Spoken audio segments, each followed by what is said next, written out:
அதாவது அக்யூபஞ்சர் அப்படிங்கிறது நீடில உபயோகித்து கொடுக்கக்கூடியது அக்யூபஞ்சர்.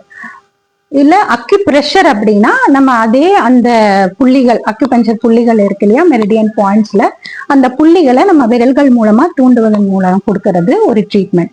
இப்ப 2 பகுதி இருக்கு. இது போக அக்யூபஞ்சர்லயே traditional acupuncture, classical acupuncture, scalp acupuncture and Sujok முறை, இப்படி பல பிரிவுகள் இருக்குது. பல விதத்துல இதை எல்லாமே நான் பாத்தீங்கன்னா எல்லாமே கத்துக்கிட்டு எனக்கு அந்த நேரத்துல எப்படி கம்பைண்டா பாயிண்ட்ஸை கொடுக்கலாமோ அந்த நேரத்துல எனக்கு வரக்கூடிய இன்ட்யூஷன்ஸ் வச்சு நான் அந்த பாயிண்ட்ஸை பேஷண்ட்ஸ்க்கு கொடுக்குறேன். நோயாளியினுடைய நோய் தன்மையை பல்ஸ்லயும் பார்த்து அவங்க பேசுறதையும் நம்ம கேட்கணும். அவங்க பேச விட்டு அவங்க என்னெல்லாம் சொல்றாங்க அப்படிங்கிற விஷயங்களை, நிறைய விஷயங்களை அனலைஸ் பண்ணதுக்கு அப்புறமா தான் இவங்களுக்கு இப்படி முறைய நம்ம கொடுக்கலாம் அப்படிங்கறதையே நான் முடிவு பண்ணி அதுக்கப்புறம் ட்ரீட்மெண்ட் கொடுப்பேன். பொதுவாவே நம்ம உடம்புல ஒரு ப்ராப்ளம் வருது அப்படின்னா உள்ள நம்ம சிந்தனையின் ஓட்டம், அதாவது மைண்ட், இப்ப மனது சரியில்லைன்னா உடல் பாதிக்கும், உடல் சரியில்லை அப்படின்னா மனது பாதிக்கும். இதை நீங்க ஏத்துக்கிறீங்களா? அது மாதிரிதான் பாத்தீங்கன்னா நம்மளுடைய சிந்தனையின் ஓட்டத்தினுடைய தாக்கம் அந்த உடம்புல கண்டிப்பா ஏற்படும். இதுக்கு எக்ஸாம்பிளா நான் நிறைய ட்ரீட்மெண்ட் 3 சிட்டிங்ல நல்லானவங்களும் உண்டு. அது ரொம்ப கிரானிக்கா பல நாள் இருக்கிற ப்ராப்ளம் 3 months கவுன்சிலிங்கோட கொடுத்து சரி பண்ண விஷயங்களும் உண்டு. ஸோ பாத்தீங்கன்னா ஒரு எக்ஸாம்பிளா சொல்லணும்னாலும் நான் சொல்றேன், ஒரு பேஷண்ட்டுக்கு எப்படி அந்த கவுன்சிலிங் மூலியமா வித்தின் ஒரு 3 சிட்டிங்ல அவங்களுக்கு பேசியே சரி பண்ணனேன் அப்படிங்கிற விஷயத்த நான் சொல்ல முடியும். எல்லாருக்கும் கொடுக்கலாமே கவுன்சிலிங், ஏன்னா அப் டு கேன்சர் வரைக்கும் எடுத்துக்கலாம் நம்ம. ஈவன் கேன்சருக்கான ரீசன் இப்போ நான் ஒரு விஷயங்களுக்கும் பேசிக்கா நான் சொல்றேன். ஒருத்தருக்கு உடல்ல ஒரு பாதிப்பு வருது அப்படின்னா 4 விதமான மூல காரணத்தை சொல்லலாம். குற்ற உணர்வு, பயம், மனக்கசப்பு, தன்னை தாழ்வா நினைச்சுக்கிறது. இந்த 4 விஷயங்கள் தான் மூல காரணம்னு சொல்லுவேன். இந்த 4 விஷயங்களுடைய தாக்கம் உடல்ல பல விதத்துல நோய்களை உருவாக்குது. இதுல மனக்கசப்பு தான் கேன்சருக்கு ஒரு பெரிய மூல காரணமா இருக்குது அப்படின்னு சொல்லுவேன். நீங்க சொல்றது ரொம்ப புதுசா இருக்கு. மனக்கசப்புக்கும் கேன்சருக்கும் என்ன ஒரு ஒற்றுமை இருக்கு, என்ன எப்படி தொடர்பு இருக்கு? இப்ப பாத்தீங்கன்னா நம்மளுடைய சிந்தனையின் தாக்கம் உடல்ல ஏற்படும் சொன்னேன். அப்போ அந்த எண்ணம் நம்ம ரிப்பீட்டடா மைண்ட்ல ஓடிட்டே இருக்குன்னு வைங்களேன். கேன்சர் அப்படிங்கிறது பாத்தீங்கன்னா உடல் உறுப்புக்குள்ள ஏற்படக்கூடிய ஒரு மிக அபூர்வமான ஒரு பயங்கரமான ஒரு நோயின்னு சொல்லி இருக்கிறாங்க.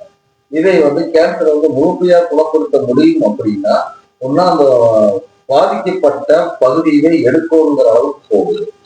அப்படி இருக்கும்போது கவுன்சிலிங்களை எப்படி இதை குணப்படுத்தணும்? கண்டிப்பா குணப்படுத்தலாம். இதை நிரூபிச்சும் காமிச்சிருக்காங்க. ஃபாரின்ல இருந்து லூயிஸ் ஹே அப்படிங்கிறவங்க, இவங்க எனக்கு ரொம்ப இன்ஸ்பிரேஷனான ஒரு லேடின்னு சொல்லலாம். அவங்களுடைய புக்கு பாத்தீங்கன்னா you can heel your life அப்படின்னு ஒரு புக் எழுதியிருக்காங்க. நிறைய மில்லியன்ஸ் அது சேல் ஆன ஒரு புக்கு. நீங்க போனீங்கன்னா வெப்சைட்ல இருக்கும். ஸோ அவங்க ஒரு கேன்சரால பாதிக்கப்பட்ட அவங்க எண்ணங்களை பத்தின விஷயங்களை ரொம்ப டீட்டெயிலா கொடுத்துருப்பாங்க. எப்படி நம்ம எண்ணங்கள் நம்ம உடல்ல ஒவ்வொரு விதத்துல தாக்கத்தை ஏற்படுத்துது அப்படின்னு சொல்லிட்டு. ஸோ அவங்க பாத்தீங்கன்னா தனக்கு ஏற்பட்ட கேன்சரை அவங்களே அந்த எண்ணத்தின் மூலமாக சரி செய்துகிட்ட ஒரு எக்ஸ்பீரியன்ஸ சொல்லியிருப்பாங்க. இப்போ நமக்குள்ள ஒரு ரிப்பீட்டடா திங்கிங் ஓடுதுன்னு வைங்களேன். ஒரு சின்னதா நம்ம உடம்புல நம்ம எங்கேயுமே விழுகாம எங்கேயுமே அடிப்படாம திடீர்னு ஒரு கையை தூக்க முடியாத அளவுக்கு வலியா இருக்கும், இல்ல தோள்பட்டையில ஒரு பாரம் இருக்கும். இதை எப்படி சொல்றோம் அப்படின்னு பாத்தீங்கன்னா, தோள்பட்டை ரொம்ப பாரமா இருக்கு, நான் எதுவுமே அவங்க கிட்ட வர்றவங்க கிட்ட நான் இப்ப கேட்கிறேன், ரொம்ப ஷோல்டர் பெயினா இருக்குங்க, எனக்கு அமுக்குற மாதிரி ரொம்ப பெயினா இருக்கு அப்படிங்கிறாங்கன்னு வைங்களேன். ஒரு எக்ஸாம்பிளுக்காக நான் இந்த விஷயத்த சொல்றேன். அப்போ நான் கேட்பேன், நீங்க எந்த விதமான வேலை செய்யறீங்க, வேற ஏதாவது ரொம்ப அதிகப்படியான வெயிட் தூக்குற வேலையா, இல்லைங்க நான் உட்கார்ற வேலை தான், எனக்கு வேற எதுவும் இல்லைம்பாங்க. அப்போ ஒரு ஷோல்டர் பெயின் ஒருத்தங்களுக்கு வருது அப்படின்னாலே ஜென்ரலா அவங்க அதிகப்படியான சுமையை, எனக்கு இவ்வளோ விஷயங்கள் செய்ய வேண்டி இருக்குன்னு தனக்கு தானே அந்த சுமையை தானே தூக்கி வச்சுக்கிறதுனாலதான் அந்த ஷோல்டர் பெயினே வருது. அப்போ இது ஒரு சின்ன எக்ஸாம்பிள்.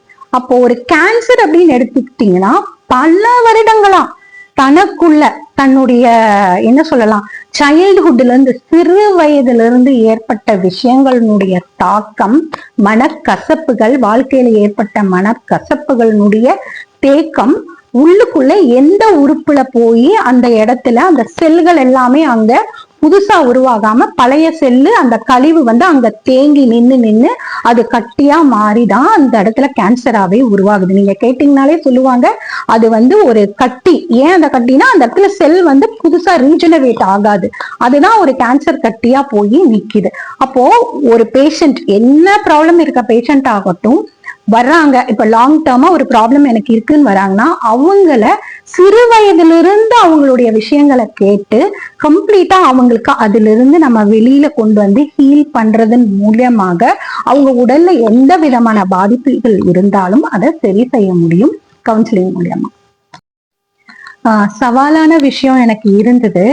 அத முக்கியமா நான் ஒரு எடுத்துக்காட்டா ஒரு விஷயத்த சொல்லணும் அப்படின்னா, ஒரு 25 வயது பெண்ணினுடைய வாழ்க்கையில ஏற்பட்ட ஒரு பாதிப்பு. அந்த பெண்ணுக்கு பல விதங்கள்ல ஒரு டிப்ரெஷன்ல ரொம்ப அந்த பொண்ணு போயிடுச்சு. அப்போ நான் அக்யூபஞ்சர்ல பாயிண்ட்ஸை மட்டும், ஏன்னா டிப்ரெஷனுக்கான பாயிண்ட்ஸ் அக்யூபஞ்சர்லயும் இருக்கு, நம்ம கொடுக்கும்போது அது கொஞ்சம் லேட் ஆயிட்டே இருந்ததை நான் கவனிச்சேன். அதுக்கப்புறமா தான் இந்த பெண்ணோட பேசுவதன் மூலமா கவுன்சிலிங் கொடுத்து அந்த பொண்ணுக்கு உண்டான விஷயங்களை மன ரீதியாவும் அவங்க கூட பேசி கவுன்சிலிங் பண்ணும் போதுதான் இன்னும் கொஞ்சம் ஈஸியா அந்த பொண்ணை அந்த விஷயத்துல இருந்து வெளியில கொண்டு வர முடிஞ்சுது. ஏன்னா அக்யூபஞ்சரும் கவுன்சிலிங்கும் ரெண்டும் இணையக்கூடிய அந்த ஒரு விஷயத்த நான் கண்டறிஞ்சதன் மூலமா இந்த பெண்ணுக்கு எளிதா தன்னுடைய கடந்த கால ஏற்பட்ட சிறு வயதிலிருந்து ஏற்பட்ட பாதிப்புகள்னால ஏற்பட்டிருக்கு இப்ப இருக்கிற பிரச்சனைய கம்ப்ளீட்டா குணப்படுத்தி அந்த பெண்ணினுடைய வாழ்க்கையில மிக அழகான மாற்றத்தை ஏற்படுத்த முடிஞ்சது. இது எனக்கே ரொம்ப சந்தோஷமா இருந்த தருணம்னு சொல்லலாம்.